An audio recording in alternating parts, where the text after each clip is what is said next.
Hello అందరికీ welcome back to Tot Kitchen. Chinese street food అనగానే అందరికీ ఫస్ట్ మైండ్లోకి వచ్చేది న్యూడిల్స్. ఈ రోజు ఈ వీడియోలో స్ట్రీట్ స్టైల్లో ఎగ్ న్యూడిల్స్ని ఎలా ప్రిపేర్ చేసుకోవాలో చూద్దాం.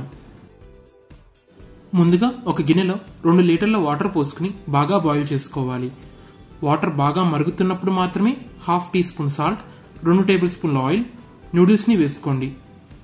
5 మినిట్స్కి న్యూడిల్స్ ఆల్మోస్ట్ 90% ఉడికిపోతాయి. అప్పుడు స్ట్రెయిన్ చేసి పక్కన పెట్టుకోండి.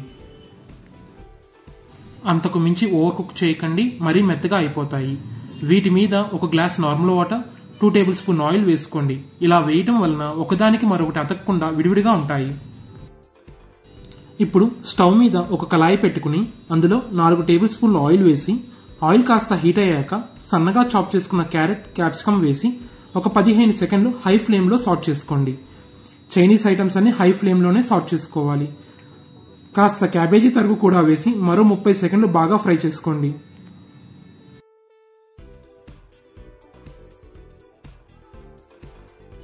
ఆ తర్వాత 2 ఎగ్స్ ని బాగా బీట్ చేసుకుని ఇందులో వేసుకోండి. దీన్ని కాసేపు ఫ్రై చేసుకోవాలి. ఎగ్స్ ని మరీ ఎక్కువగా ఫ్రై చేసుకోకండి. 2 పచ్చిమిర్చి చీలికలు, కాస్త కరివేపాకు వేసి ఒకసారి సాట్ చేసుకోండి. ఇప్పుడు మనం ముందుగా బాయిల్ చేసుకున్న న్యూడిల్స్ ని కూడా వేసి బాగా కలుపుకోండి.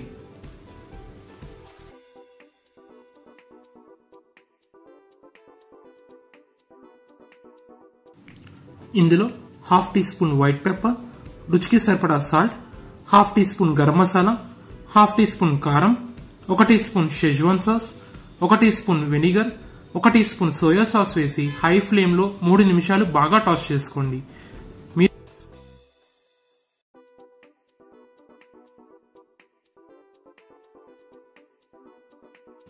మీరు కనుక స్పైస్ లవర్స్ అయితే మరో 1/2 టీ స్పూన్ కారం వేసుకోండి. నేనైతే అజినోమోటో వాడలేదు, మీరు కావాలంటే ఒక చిటికెడు వేసుకోవచ్చు. అంతేనండి, ఎగ్ న్యూడిల్స్ రెడీ. ఇలా ఒక్కసారి ట్రై చేసి చూడండి. ఇంట్లోనే హెల్దీగా street style egg noodles taste వచ్చి తీరుతుంది. మా ఈ రెసిపీని మీరు కూడా ట్రై చేసి ఎలా వచ్చిందో కమెంట్ చేయండి. మీకు ఇంకా ఎలాంటి రెసిపీస్ కావాలో కమెంట్ బాక్స్లో మెన్షన్ చేయండి. ఇలాంటి మరిన్ని రెసిపీస్తో మళ్ళీ కలుద్దాం. Until then stay tuned to Tot Kitchen. Please subscribe to Tat Kitchen for more updates. Thank you.